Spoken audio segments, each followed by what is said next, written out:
So hello dear students and friends. आज का जो टॉपिक है वो हमारा क्लास 11th या 9th में भी है। 9th व 11th में एक चैप्टर आपको मिलता है विमीय विश्लेषण, और ये बहुत ही ज़्यादा इम्पॉर्टेंट टॉपिक है दोस्तों। विमीय विश्लेषण, इसमें से आपको एक न दो से दो क्वेश्चन कम से कम मिलेगा जरूर। ऑब्जेक्टिव मिलेगा एक जो है आपका 2 नंबर से 3 नंबर में मिलेगा, या एक लॉन्ग आंसर में आपको मिल जाएगा। तो इसका मतलब ये है कि ये वाला टॉपिक बहुत ही ज़्यादा इंपॉर्टेंट होने वाला है दोस्तों। तो इसके मैं 2 लेक्चर्स आपको प्रोवाइड कराऊंगा। ये पहला लेक्चर है इनिशियल, इसमें हम देखेंगे कि विमाएँ क्या होती हैं, इस तरीके से हम इनका इंट्रोडक्शन करेंगे, और कुछ इंपॉर्टेंट भौतिक राशियों के विमीय सूत्र मैं आपको निकलवाऊंगा। तो सबसे पहले हम बात करते हैं कि हमने जैसे जब हमने आपको मात्रक तथा मापन पढ़ाया था तो उसमें 2 चीज़ें पढ़ाई थी, मूल राशियां और व्युत्पन्न राशियां। अगर आपने नहीं पढ़ा है तो चलिए मैं आपको फिर से एक बार रिवाइज करा देता हूं कि मूल राशियां क्या होती हैं। तो वे राशियां जो एक दूसरे से स्वतंत्र होती हैं तथा जिनको दूसरी राशियों के पदों में नहीं लिखा जा सकता, या जिनके मात्रकों को दूसरी राशियों के पदों में नहीं लिखा जा सकता है, मूल राशियां कहलाती हैं। इस पर मैंने एक बहुत ही डिटेल्ड वीडियो बनाया हुआ है। फिर हमने बताया था कि 7 मूल राशियां होती हैं, और वो कौन कौन सी राशि होती हैं, उनके नाम क्या होते हैं, उनका मात्रक क्या है, उनकी हम उसको कैसे सिंबल से कैसे प्रदर्शित करते हैं, ये सारी चीज़ें हमने उसमें डिस्कस किया है। बस अभी आप ये याद रखिए कि मूल राशियाँ वो हैं फंडामेंटल राशियाँ, जिनको हम किसी दूसरी राशि के पद में नहीं लिख सकते हैं, या दूसरों राशियों से ये क्या होती हैं, स्वतंत्र होती हैं।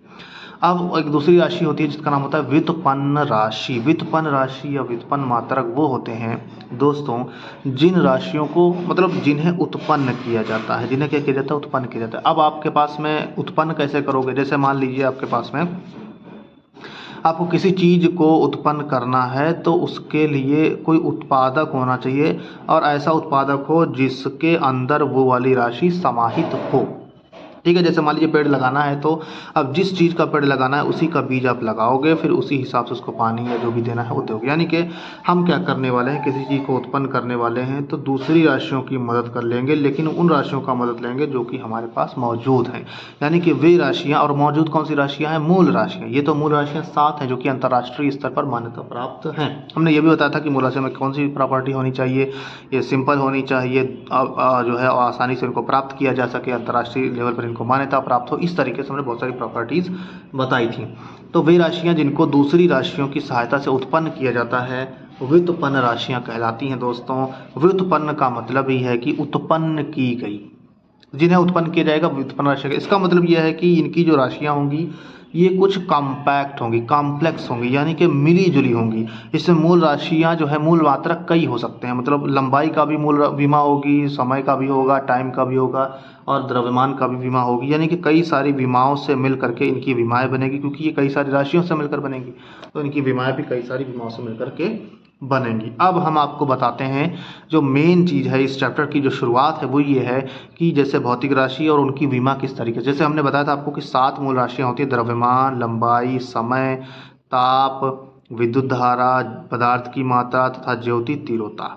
अब हमारे पास जो मेनली काम है वो इन 3 राशियों से होने वाला है, लंबाई, द्रव्यमान और समय। और चौथी जो राशि इस्तेमाल होगी थोड़ा बहुत, वो हो जाएगी ताप, और बाकी इन राशियों का इस्तेमाल बहुत ही कम होगा। तो आपको ये द्रव्यमान की विमा, लंबाई की विमा, समय की विमा और ताप की विमा, इन चारों की विमाएँ आपको याद रखनी है। और वैसे तो 7 की विमा याद रखनी है, और उनकी विमाएँ क्या है, बेसिकली द्रव्यमान है, द्रव्यमान को अंग्रेजी मास कहा जाता है, तो इसकी विमा कैपिटल M होती है। और जब भी आप किसी विमा को लिखोगे उसको हमें कैसा स्क्वायर ब्रैकेट में लिखा जाएगा, यानी कि बड़े कोष्ठक में लिखा जाता है। तो विमा को प्रदर्शित करने के लिए हमेशा हमेशा हम बड़े कोष्ठक का प्रयोग करते हैं, क्योंकि हमारे पास 3 तरीके के कोष्ठक होते हैं। एक छोटा कोष्ठक होता है, एक मंझिला होता है, और एक हमारे पास में बड़ा यानी कि स्क्वायर ब्रैकेट होता है। तो हमेशा इस बड़े वाले ब्रैकेट में ही हम विमा को क्या करेंगे, लिखेंगे। इसमें लिखोगे तब भी गलत हो जाएगा, और इसमें लिखोगे तब भी क्या हो जाएगा, गलत हो जाएगा। तो विमा को प्रदर्शित करने के लिए हमेशा बड़े कोष्ठक का प्रयोग किया जाता है। तो देख रहे हो दोस्तों, द्रव्यमान की विमा कैपिटल M, और इसको बड़े कोष्ठक में लिख दिया। लंबाई लेंथ होती है तो इसका विमा कैपिटल L। फिर इसी तरीके समय की विमा टाइम कैपिटल T हो गया। ताप की विमा कैपिटल K या कैपिटल थीटा। वैसे यहाँ पर हम कैपिटल K इस्तेमाल करने वाले हैं, तो आपको कैपिटल K याद रखनी है। फिर विद्युत धारा की विमा A, मोल यानी कि पदार्थ की मात्रा की विमा मोल हो गई और ज्योति तीव्रता की विमा हो गई CD हो जाएगी। तो इस तरीके से 7 विमाएँ हैं। आपको ये फंडामेंटल राशियाँ हैं, ये आपको याद रखनी है दोस्तों। अगर आपको याद रखनी है तो इसका स्क्रीनशॉट ले लीजिए और इसको लिख लीजिए कहीं। ये 7 मूल राशियाँ और इनके 7 मूल मात्रक और इनके 7 मूल विमाएँ, ये आपको रटी होनी चाहिए। अगर ये याद है तो आप आसानी से किसी भी भौतिक राशि की विमा निकाल सकते हो उसके फार्मूले को सीधे सीधे लिख करके। और अगर ये नहीं याद है तो आप विमा को तो समझ लीजिए भूल जाइए, विमा आपके समझ में आएगी ही नहीं, कितना भी कोशिश कर लीजिए। तो ये 7 चीज़ें आपको याद रखनी है और बहुत ही सिंपल है भाई। द्रव्यमान मास होता है m हो गया, लंबाई l लेंथ होती है। अगर 7 नहीं याद है तो कम से कम ये 4 तो जरूर याद रखनी है। तो आपका k हो जाएगा, समय का कैपिटल T हो जाएगा, MLTK, ये 4 तो आपको याद रखनी है। अब हम आते हैं विमाएँ होती क्या हैं आखिर में। तो जैसे अभी बताया मैंने कि कोई भी व्युत्पन्न राशि क्या होती है, जिसको दूसरी राशियों से उत्पन्न किया जाए।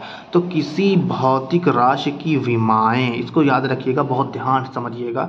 किसी भौतिक राशि की विमाएँ, किसी भौतिक राशि की विमाएँ वे घातें होती हैं, वे घातें होती हैं जो उसके मात्रक को व्यक्त करने के लिए मूल मात्रकों पर चढ़ाई जाती हैं। किसी भौतिक राशि की विमाएँ क्या है, वे घातें हैं। इसका मतलब विमा क्या होती है, पावर होती है, घात होती है। तो विमाएँ वे घातें हैं जो कि उसके मात्रक को व्यक्त करने के लिए मूल मात्रकों पर चढ़ाई जाती हैं दोस्तों। इसका मतलब ये है कि अब हम इसको भी एग्जाम्पल से समझेंगे तो और समझ में आएगा आपको। तो अब इसको एग्जाम्पल से इस तरीके से समझिए कि जैसे हम जानते हैं कि क्षेत्रफल क्या होता है। क्षेत्रफल हमारे पास में है A बराबर होता है लंबाई गुणे चौड़ाई। तो लंबाई की भी विमा L होती है दोस्तों और चौड़ाई की भी विमा क्या होती है, L। तो इसकी विमा हो जाएगी L2। इसको स्क्वायर नहीं पढ़ा जाएगा दोस्तों। जब भी आप विमा को पढ़ोगे तो ये जो पावर होगी इसको 2 पढ़ा जाएगा, 3 पढ़ा जाएगा, 4 पढ़ा जाएगा, -1, -2, -3, यानी कि इसको कभी आप स्क्वायर नहीं पढ़ोगे, क्यूब नहीं पढ़ोगे। इसको पढ़ने का तरीका होता है 1 2 3 4, 0 होगा तो 0 हो जाएगा। और इसको हमेशा बड़े कोष्ठक से लिखा जाता है और हमेशा ये मूल राशियों के पदों में ही, मूल मात्रकों के पदों में ही हमेशा विमाएँ लिखी जाती हैं। यानी कि 7 मूल राशियाँ हैं तो उनकी 7 विमाएँ हैं। और हम किसी भी अगर हमारे पास में कोई भी भौतिक राशि, क्योंकि ये ब्रह्मांड में बहुत सारी भौतिक राशियाँ हैं, बल है, त्वरण है, वेग है, मतलब बहुत सारी भौतिक राशियाँ हैं। और हर भौतिक राशि को हम इन 7 विमाओं के पदों में लिख सकते हैं। उनकी राशियों को, उन राशियों को हम 7 विमाओं के पदों में लिख सकते हैं दोस्तों। तो ये जो 7 विमाएँ हैं, एक तरीके से कह दीजिए यही 7 डायमेंशन है और इन्हीं 7 डायमेंशन में पूरे ब्रह्मांड की हर राशि को प्रदर्शित किया जा सकता है। और इसीलिए इसको बनाया ही गया है, क्योंकि भाई बहुत सारी भौतिक राशियां हैं तो उनको हम कोई एक ऐसा फार्मूला डिराइव कर दें जिससे हम ये पता लगा सकें कि वो राशि किन किन जो है चीज़ों पर निर्भर करती है और उन्हीं के हिसाब से हम उसके मान में परिवर्तन या उसकी विशेषताओं को अध्ययन कर सकें। तो विमाओं को जो है इस्टेब्लिश करने का यही मेन मकसद ही है कि जो भी विमा, बहुत सारी भौतिक राशियां हैं, उनको हम एक ही सिंपल फॉर्म में ले लें, यानी कि MLT और इन 7 राशियों के टर्म में लिख लें और फिर उनके प्रॉस एंड कॉन्स, बुराई अच्छाई देखी जाए। तो विमाएँ दोस्तों क्या होती हैं, किसी भौतिक राशि की विमाएँ वे घाते हैं। इसका मतलब विमाएँ क्या है, घाते हैं। विमाएँ वे घाते हैं जो उस राशि को, जो उसके मात्रक को व्यक्त करने के लिए मूल मात्रकों पर चढ़ाई जाती हैं। तो अब जैसे हमने देख लिया कि क्षेत्रफल क्या है, लंबाई गुणे चौड़ाई, ये हो गया आपके पास में L × L। यानी कि यहाँ पर जो विमा है आपके पास में वो लंबाई में कितनी है, 2, क्योंकि ये घात कितनी है, 2। तो इसका मतलब जो क्षेत्रफल है उसकी विमा अगर हम देखें तो वो लंबाई में 2 है, इस तरीके से। और इसमें चूंकि मास का कोई टर्म नहीं तो मास में विमा 0 हो गई। टाइम में कितना नहीं है तो टाइम में कितनी हो जाएगी, विमा 0 हो जाएगी। तो इसका मतलब ये है कि विमाएँ वे घाते हैं दोस्तों, विमाएँ वे घाते हैं जो किसी राशि को, जो किसी भौतिक राशि को व्यक्त करने के लिए उसके मात्रकों के मूल मात्रक, जैसे ये बहुत सारे जो उसके मात्रकों के मूल मात्रक क्या, लंबाई, यही तो मूल मात्रक है। 7 मूल मात्रक हैं और 7 मूल विमाएँ हैं, तो मूल मात्रकों पर चढ़ाई जाती हैं। तो ये जो है 2 क्या है, बेसिकली विमा है। ठीक है, तो विमाएँ क्या होती हैं, वे राशियाँ हैं जो किसी भौतिक राशि को व्यक्त करने के लिए उसके मात्रकों के मूल मात्रकों पर चढ़ाई जाती है, मात्रकों के मूल मात्रकों पर चढ़ाई जाती है। अब बात आती है विमीय सूत्र की। तो विमीय सूत्र बेसिकली क्या है, किसी भौतिक राशि का विमीय सूत्र वह व्यंजक है जो प्रदर्शित करता है कि उस भौतिक राशि में कितनी मूल राशियां हैं। तो जैसे मान लीजिए अभी हमने बताया था आपको एरिया, तो एरिया में हमारा जो विमीय सूत्र, ये जो है, ये जो बड़े कोष्ठक के अंदर लिखा हुआ ये है विमीय सूत्र। ये क्या है दोस्तों, विमीय सूत्र है जो बड़े कोष्ठक के अंदर लिखा हुआ है। और ये जो पावर है ये क्या है, विमा है। इन सब चीज़ों में आपको डिफरेंस पता होना चाहिए। विमा हमेशा क्या होती है, घात। तो किसी भी जैसे, और ये घातें बेसिकली क्या होंगी, मूल मात्रकों पर लगेंगी। मूल मात्रक कितने हैं, 7 हैं, MLT इस तरीके से देख लीजिए। तो ये जो MLT की जो घातें होंगी यही क्या कहलाएंगी, विमाएँ कहलाएंगी। किसी भी राशि की विमाएँ वे घातें हैं जो उसको व्यक्त करने के लिए उसके मात्रकों के मूल मात्रकों पर चढ़ा जाती है। कहाँ पर चढ़ा जाती हैं, मात्रक के मूल मात्रकों पर, मात्रकों के मूल मात्रक पर, यानी कि फंडामेंटल जो यूनिट्स हैं, फंडामेंटल डायमेंशंस हैं, उन पर चला जाते हैं। अब जैसे मान लीजिए बल क्या होता है बेसिकली, इसको हम इस तरीके से लिखते हैं। अभी हम धीरे धीरे पढ़ेंगे, पहले आप यही देख लीजिए। सिर्फ सिंपल है कि अगर हमारे पास कोई विमीय सूत्र इस तरीके से है कि इसकी पावर 1 है, इसकी पावर 1 है, तो ये क्या कहलाएगा, ये बड़े कोष्ठक के अंदर जो है ये विमीय सूत्र है। और विमा क्या है कि द्रव्यमान में विमा 1 है, लंबाई में विमा 1 है, टाइप में विमा -2 है, -2 है। तो इस तरीके से ये जो बड़े कोष्ठक के अंदर है इसको विमीय सूत्र कहते हैं। और ये जो घातें हैं इनको क्या कहा जाता है दोस्तों, विमा कहा जाता है। अब इसी में एक और परिभाषा है विमीय समीकरण की। तो समीकरण आप जानते होंगे कि जैसे आप द्विघात समीकरण हाई स्कूल में पढ़े होंगे कि ax² + bx + c = 0। तो समीकरण बनाने के लिए हमें 2 पक्ष चाहिए होते हैं, एक दायां पक्ष और एक बायां पक्ष। इसी तरीके से जब किसी भी भौतिक राशि को उसके विमीय सूत्र के सामने लिख दिया जाए, जैसे मान लो किसी भौतिक राशि को उसके विमीय सूत्र के बराबर लिख दिया जाए, तो जो समीकरण प्राप्त होती है उसी को क्या कहते हैं, विमीय। और इसमें क्या है, विमीय सूत्र है और भौतिक राशि है। जिस भौतिक राशि का ये विमीय सूत्र लिखा हुआ है उसके सामने उस भौतिक राशि को बस लिख दीजिए। तो इस तरीके से हमें जो भी समीकरण प्राप्त होगी इसको कहा जाएगा विमीय समीकरण। क्या कहा जाएगा, विमीय समीकरण। अब बात आती है दोस्तों विमाओं की गणना, यानी कि विमाओं की हम गणना कैसे करेंगे, विमा कैसे निकाली जाएगी किसी भी राशि की। तो इससे संबंधित मैंने 20 फार्मूले यहाँ पर लिख रखे हैं दोस्तों। और ये जो 20 फार्मूले हैं ये अगर आपको याद हो जाएंगे तो आप समझ लीजिए कि फिर आपको कोई दिक्कत नहीं होने वाली है। इस तरीके से मैंने आपको यहाँ पर दिखा भी दिया है कि ये जो है कुछ इस तरीके से, मैं स्टेप बाय स्टेप आपको समझाता हूँ और आप उसी तरीके से इसकी स्क्रीनशॉट लेते जाइएगा ताकि आपको याद रहे। तो पहले हम देखते हैं, स्टार्टिंग से ही देखते हैं बिल्कुल। तो इसमें आप देख पा रहे होंगे कि यहाँ पर हम देख पा रहे हैं कि ये भौतिक राशियाँ हमारी हैं, ये उसके सूत्र हैं और ये उनकी विमाएँ लिखी हुई हैं। ठीक है ना, मैंने बता दिया आपको 7 राशियाँ हैं, लंबाई, द्रव्यमान, समय, ताप। और इसमें से ये 4 को आप छांट लीजिए कि लंबाई का होगा तो L हो जाएगा, समय का होगा T होगा, द्रव्यमान का होगा मास हो जाएगा। और इनको हमेशा कैसे लिखा जाएगा, बड़े कोष्ठक में लिखा जाएगा। और इनको पढ़ते कैसे हैं कि जो भी घात होगी उसको 1 2 3 4 इस तरीके से पढ़ा जाएगा। ये आपको दिमाग में रखना है एकदम।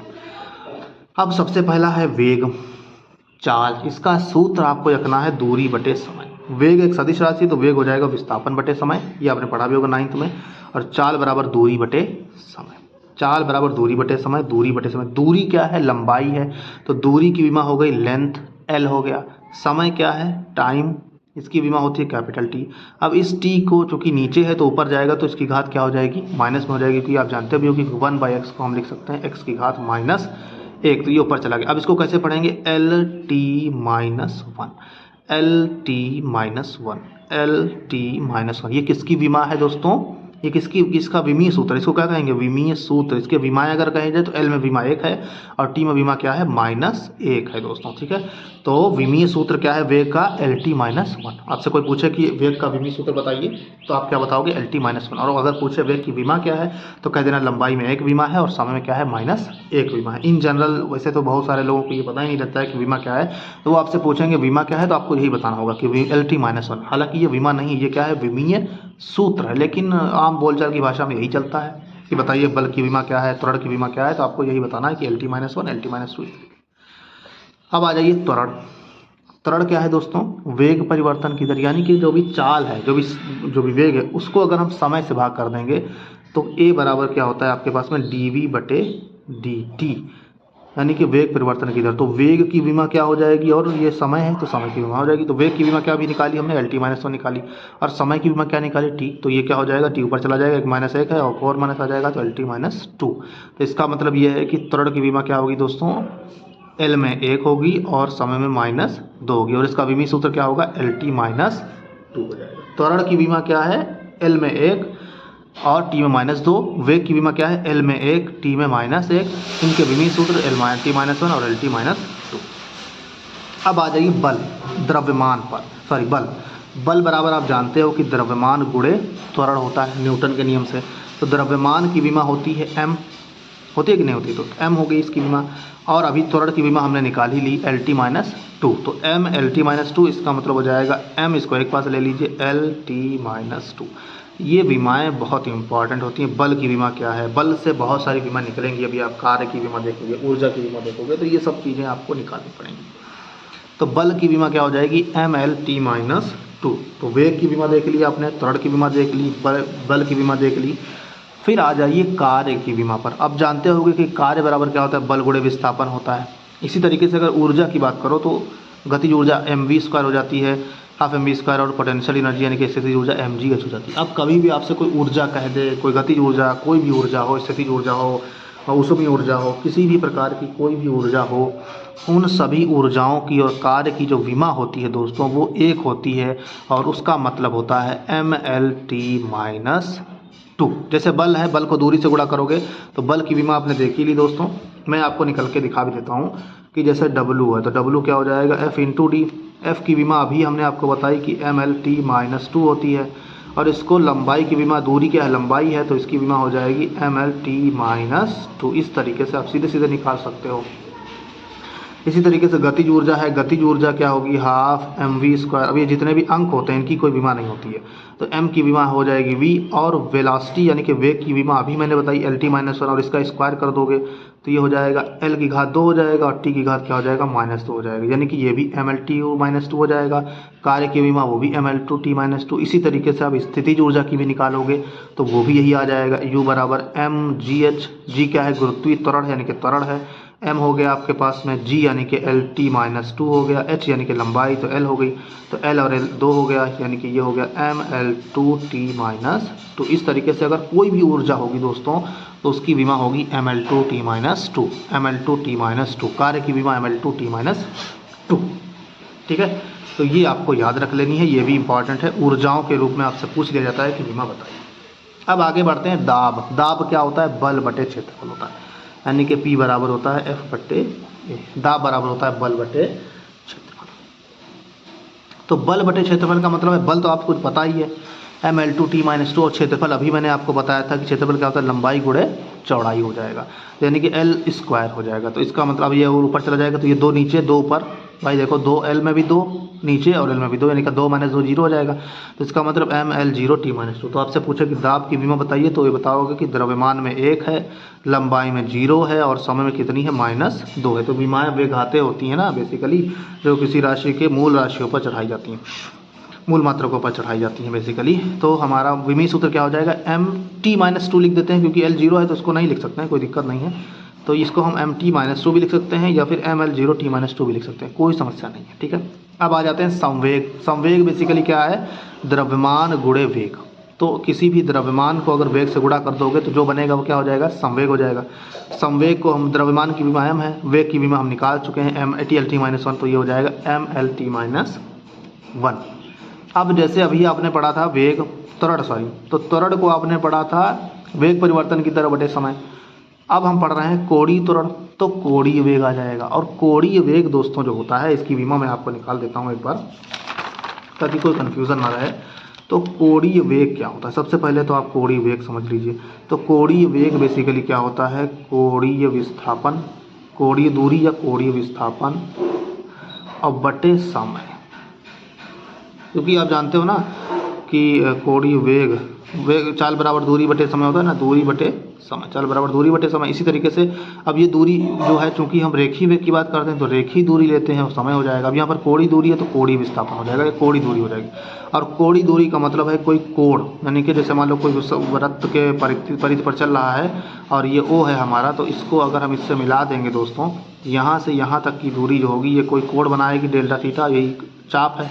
तो ये जो कोणीय दूरी होगी हमारी, यही क्या हो जाएगी, ये दूरी जो होगी कोणीय दूरी हो जाएगी, और समय क्या हो जाएगा, t। तो इसका मतलब यह है कि जो कोणीय वेग है हमारे पास, इसको ओमेगा से प्रदर्शित करते हैं। इसका जो मात्रक होता है वो, इसकी विमा होगी t-1, क्योंकि कोण की कोई भी विमा नहीं होती, तो सिर्फ विमा क्या बचेगी, t-1। तो विमा वेग की क्या हो जाएगी, t-1 हो जाएगी। तो कोणीय त्वरण की विमा अगर आपसे कह दी जाए तो कोणीय वेग बटे समय, तो कोणीय वेग की विमा भी हमने बताई है t-1, तो बटे में भी t आ गया तो t-2। तो कोणीय त्वरण की विमा क्या होती है t-2। अगर त्वरण होता तो L-t-2 होता। अब हमारे पास L 0 होगा क्योंकि वहाँ पर जो है कोण की बात आ गई और कोण विमाहीन राशि है। फिर दोस्तों बात करते हैं कोणीय संवेग। जैसे संवेग हमने हो गया, तो कोणीय संवेग जो होता है ना वो रेखीय संवेग के आघूर्ण के बराबर होता है। यानी कि रेखीय संवेग को अगर आप दूरी से गुणा कर दोगे तो यही बन जाएगा कोणीय संवेग। क्या बन जाएगा दोस्तों? कोणीय संवेग बन जाएगा। और इसकी विमा देखो हमने बता दिया, संवेग की विमा हमने अभी निकाली थी mL-t-1 और दूरी का विमा L होता है, तो दोनों को मल्टीप्लाई कर दो तो mL2t-2 हो जाएगा। इसी तरीके से दोस्तों एक होता है बल आघूर्ण। बल आघूर्ण जो होता है टाउ से प्रदर्शित करते हैं उसको, और ये होता है फोर्स इनटू डिस्टेंस। यानी कि बल को अगर दूरी से गुणा कर देंगे तो ये हो जाएगा जड़त्व आघूर्ण।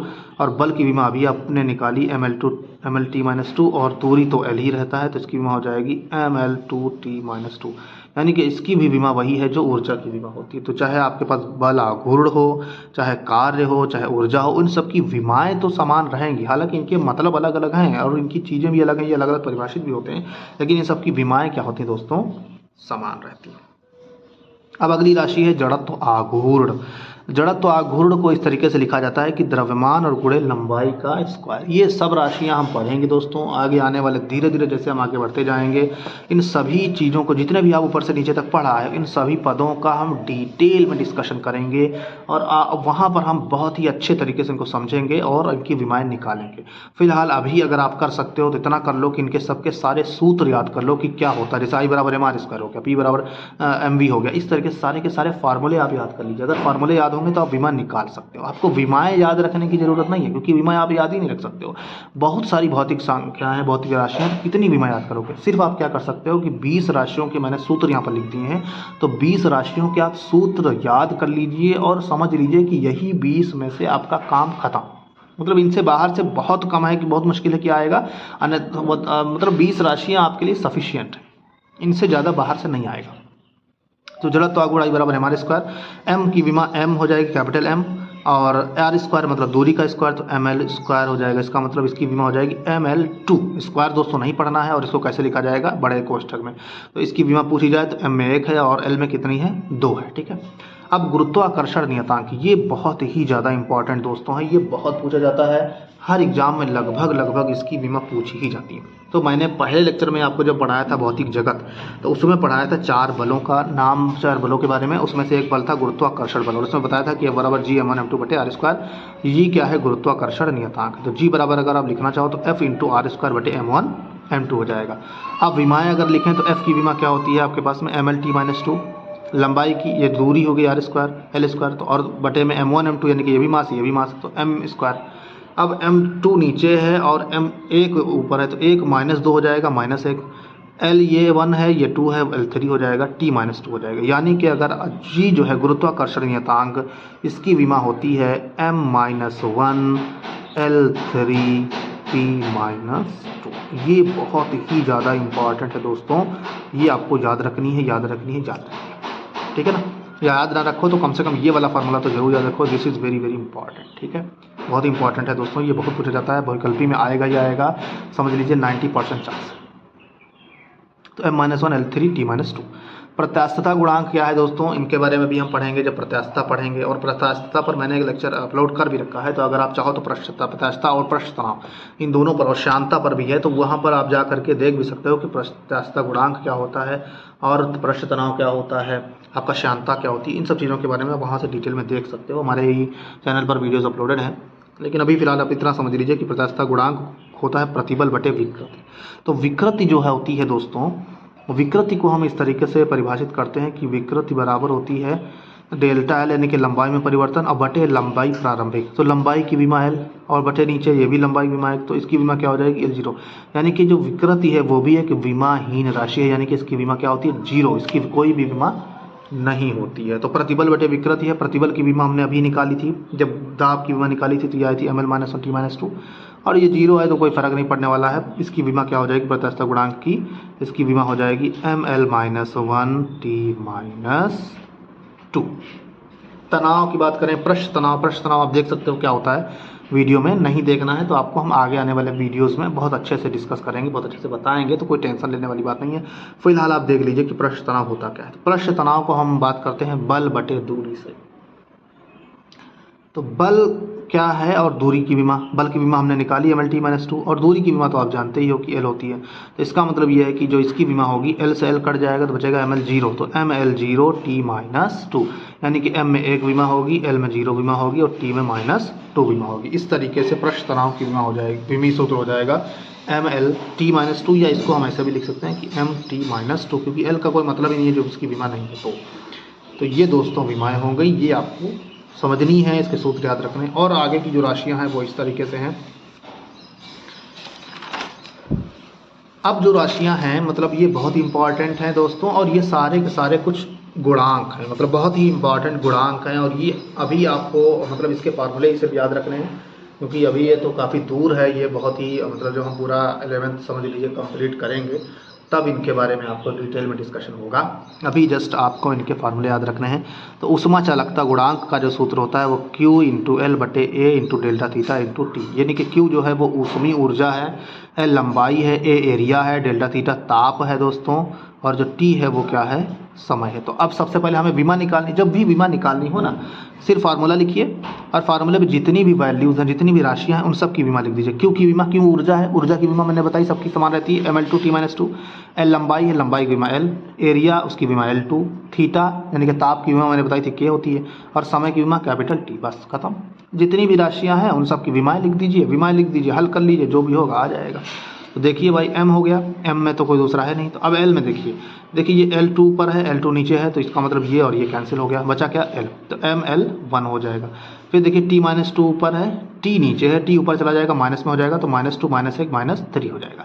अब k नीचे है, k ऊपर है नहीं, तो k-1, यानी कि जो हमारा ऊष्मा चालकता गुणांक है उसकी विमा है mL/t-3 k-1। इस तरीके से आप ऊष्मा चालकता गुणांक की विमा निकाल सकते हैं। अब बात करते हैं हम लोग बोल्ट्जमान नियतांक की। बोल्ट्जमान नियतांक क्या होता है दोस्तों, ये भी आप समझ लीजिए कि E = 3/2 kT एक सूत्र है। इसी सूत्र में ये जो K है ये बोल्ट्जमान नियतांक है, तो अगर K को निकालना चाहो तो 2/3 E/T। E क्या है, ऊर्जा है, और T समय। ऊर्जा की विमा आपको पता ही है mL/t-2, और ताप है ये, T क्या है, ताप, ताप की विमा K, तो K ऊपर चला गया, बचा के mL/t-2 k-1। तो m में विमा 1, L में विमा 2, T में विमा -2, K में विमा -1। तो ये तो बहुत ही सिंपल है, बस आपको ये याद रखना है। E = 3/2 kT, तो K बराबर ये बोल्ट्जमान नियतांक है। ये जो K है ये ऊष्मा चालकता गुणांक है, ये बोल्ट्जमान नियतांक हो गया। अब बात करते हैं गैस नियतांक की। तो गैस नियतांक क्या होता है, जैसे गैस एक जो आइडियल गैस समीकरण यानी कि आदर्श गैस समीकरण ये भी पढ़ेंगे, तो इसकी समीकरण होती है PV = RT। RT ये R जो है यही गैस नियतांक है, तो R को निकालोगे तो PV/T हो जाएगा। P दाब है, V आयतन है, T ताप है। तो P प्रेशर, प्रेशर की विमा हमें पता है mL/t-2। आयतन क्या होता है दोस्तों, पता ही है आपको, लंबाई गुणे चौड़ाई गुणे ऊंचाई। लंबाई की विमा L, चौड़ाई की विमा L, ऊंचाई की विमा L, यानी कि इन सबको मिलाओगे तो क्या हो जाएगा L3। तो आयतन की जगह L3 रख दीजिए। ताप की विमा K होती है, सिंपल, तो L3 और L-1, तो L3 और L-1, 3 में से एक जाएगा, क्या बचेगा 2, प्लस का 2।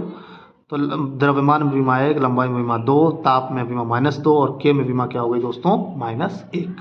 तो ये गैस नियतांक हो गया। अब आता है प्लांक नियतांक। प्लांक नियतांक होता है E = h-ν, तो h जो है वो प्लांक नियतांक है, h = E/ν। E क्या है, ऊर्जा, ऊर्जा की विमा पता है mL/t-2। ये आवृत्ति है, आवृत्ति दोस्तों जो होती है वो 1/समय समय होती है, 1/टाइम होती है। तो टाइम की विमा T होती है, ऊपर जाएगा तो ये हो जाएगा T-1। तो आवृत्ति की विमा T-1, तो T-1 ऊपर जाएगा, T+1 हो जाएगा, तो -2 + 1 हो जाएगा, -1, यानी कि जो प्लांक नियतांक है उसकी विमा होती है द्रव्यमान में 1, लंबाई में 2, समय में -1। फिर आता है स्टीफन नियतांक। स्टीफन ने ये बताया था कि जो ऊर्जा है वो टेम्परेचर के 4th पावर के प्रोपोर्शन होती है, यानी कि E = σT⁴ E सिग्मा जो है स्टीफन नियतांक है, सिग्मा = E/T। ये भी ऊर्जा है, ये भी ऊर्जा है, ये भी ऊर्जा है, सब ऊर्जाएं हैं दोस्तों। E बराबर का मतलब है एनर्जी, जहाँ भी ये होगा ज़्यादातर एनर्जी ही होगी। तो ऊर्जा की विमा आपको पता ही है mL/t-2 बटे K4 कर दोगे, तो आप क्या लिखोगे इसको, mL/t-2 K-4। सिंपल है दोस्तों। तो बस आपको करना क्या है, ये जो फार्मूले मैंने लिखे हैं, ये फार्मूला, ये फार्मूला, ये फार्मूला, ये फार्मूला, ये फार्मूला, इसी तरीके से ये फार्मूला, ये फार्मूला, ठीक है ना। ये सारे फार्मूले आपको याद रखने हैं, बस फार्मूले याद रखो और ज़्यादा से ज़्यादा 4 विमा याद रखो, आपको जबान पे होना चाहिए एकदम। मतलब वेग, त्वरण, बल, ये जो विमाएँ हैं ना 3 और ऊर्जा, ये 4 विमाएँ आपको याद होनी चाहिए। अगर ये याद होगा तो मतलब आपका जो काम होगा ना बहुत आसान हो जाएगा। जैसे आपसे कह दे कि कोई वेग की विमा LT-1, त्वरण की विमा LT-2, बल की विमा MLT-2, एनर्जी की विमा ML2T-2। तो मतलब ये 4 जो है ना ऐसी क्वांटिटीज़ हैं जो इनका बहुत इस्तेमाल होता है। तो अगर याद कर लेंगे तो आपका बहुत फ़ायदा करेगा, बहुत ज़्यादा आसान हो जाएगा आपका काम। विमा से मतलब विमा से आप समझ लीजिए कि एकदम फ्री आपको महसूस होगा। अब वी नियतांक होता है बी, इसको लिखते हैं λ/T। लैम्डा तरंग दैर्ध्य है, इसका ये दूरी होती है एक तरीके की दूरी, और ये ताप। तो दूरी की विमा L, ताप की विमा K। बहुत सिंपल है, L × K हो गया, बड़े कोष्ठक में लिख दिया। अब आती है बात श्यानता गुणांक की। तो श्यानता गुणांक क्या होता है, बराबर 6π/RV। इसको स्टोक का नियम भी कहते हैं। ये सब हम लोग बहुत डिस्कस करेंगे, कोई दिक्कत वाली बात नहीं, अभी तो फिलहाल इतना समझ लीजिए। और ईटा निकालना है तो बटे 6π/RV हो जाएगा। बचा क्या, R और V। ये 6 और पाई इनका कोई विमा नहीं होती है, विमाहीन राशियाँ हैं। तो F की विमा हमें पता है MLT-2। R दूरी हो गई, हमने बताया आपको। F याद रख लीजिए, वेग याद रखिए, लंबाई वगैरह तो पता ही हो रहेगा क्योंकि आप 7 मूलांशों के तो पता ही। तो L 2 हो गया और ऊपर एक L है, तो 1 और -2 तो बचा -1। T-1 है, ये ऊपर जाएगा +1, तो -2 + 1 -1। तो इस तरीके से इसकी द्रव्यमान में 1, लंबाई -1 और समय में -1 हो गया। तो इस तरीके से आप श्यानता गुणांक की विमा निकाल सकते हो। अब बात करते हैं बल नियतांक की। तो स्प्रिंग का बल नियतांक के लिए आपको चाहिए F = kx। तो K बल नियतांक है, K बराबर हो जाएगा F/x।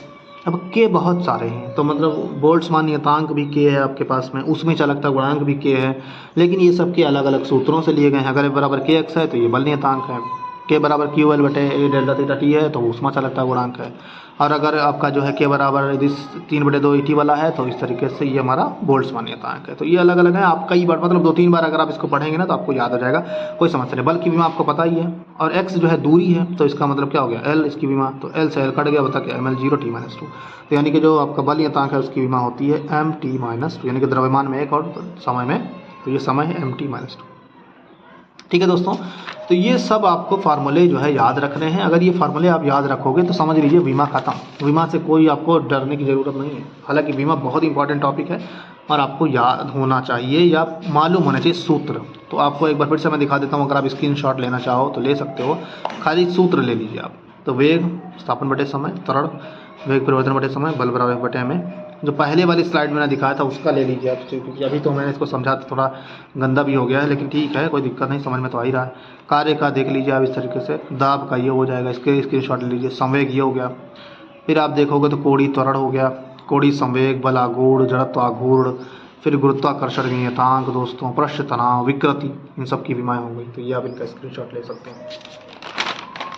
फिर आगे आएंगे तो हम देखेंगे कि जो है ऊष्मा चालकता गुणांक क्या होता है, इस तरीके से, ये इसका स्क्रीनशॉट ले लीजिए। बोल्ट्जमान नियतांक क्या होता है, इसकी विमा क्या होती है, इसका स्क्रीनशॉट ले लीजिए। फिर आप देखिए तो गैस नियतांक और स्टीफन नियतांक देख लीजिए क्या होता है, ये हो गया आपका इस तरीके से। फिर आप श्यानता गुणांक, वीन का नियतांक और बाद में स्प्रिंग का नियतांक हो जाएगा, इस तरीके से। तो ये सारी विमाओं के आप निकाल सकते हैं। अब विमाएँ जो है ना, इन विमाओं के आधार पर जितनी भी राशियाँ हैं उनको 4 भागों में बांट दिया गया है। वैसे तो आप जानते हो कि 2 तरीके की राशियाँ होती हैं, एक चर राशियाँ होती है और एक होती है अचर राशि। ठीक है ना। चर मतलब वो जो वेरिएबल हों, यानी कि जो बदल रहे हों समय के साथ। अचर माने जो समय के साथ न बदलें, कांस्टेंट जिनको कहा जाता है। अचर मतलब कांस्टेंट, जैसे जो बना हुआ है वो वही बना रहेगा। अब 4 तरीके की होती हैं ऐसी जिनकी जो विमीय चर हो, यानी कि ऐसे चर जिनकी विमाएँ, जैसे कि आयतन है, जितनी भी आपकी विमीय राशियां हैं, जैसे बल हो गया, आयतन हो गया, ये जितने भी मैंने सूत्र लिखे, ये सब विमीय चर है। चर मतलब जो बदलते हैं, जैसे आयतन है बदल जाता है, लंबाई बदलोगे तो बदल जाएगा, क्षेत्रफल बदल जाएगा, बल बदल जाएगा, त्वरण बदल जाएगा। ये सब राशियां जो बदल सकती हैं, वेरिएबल हैं और इनकी विमाएँ होती हैं, वो सब कैसी हैं, विमीय चर कहलाते हैं, डायमेंशनल वेरिएबल कहलाते हैं। विमीय अचर क्या होते हैं, ऐसे अचर जिनकी विमाएँ होती हैं लेकिन वो बदलते नहीं समय के साथ, जैसे प्लांक नियतांक, गुरुत्वाकर्षण नियतांक, ये हमेशा उतने ही बने रहेंगे। निर्वात में प्रकाश की चाल 3 × 10⁸ मीटर/सेकंड, ये निर्वात में प्रकाश की चाल रहेगी ही रहेगी, ये कभी परिवर्तित नहीं होगी, चाहे कुछ कर लीजिए, लेकिन इनकी विमाएँ हैं। तो ऐसी राशियाँ जिनकी विमाएँ तो हों लेकिन उनके मान कभी परिवर्तित ना हो रहे हों, विमीय अचर कहलाते। अचर का मतलब जिसका मान न बदले, और विमीय का मतलब है विमा हो उसकी। ठीक है ना। विमाहीन अचर, विमाहीन का मतलब जिसकी विमा ना हो, लेकिन उसका मान बदलता रहे। जैसे साइन थीटा है, कॉस थीटा है, थीटा का मान बदलते जाइए, 30 डिग्री कर दोगे साइन थीटा का मान बदल जाएगा, 45 कर दोगे तो बदल जाएगा, अपवर्तनांक बदल जाएगा, कोण बदल जाएगा, लेकिन इनकी विमाएँ नहीं होती। तो विमाहीन चर। इसी तरीके से विमाहीन अचर होते हैं। विमाहीन अचर का मतलब यह है कि कुछ ऐसे होते हैं जिनकी विमाएँ भी नहीं होती हैं और उनके मान भी नहीं बदलते हैं।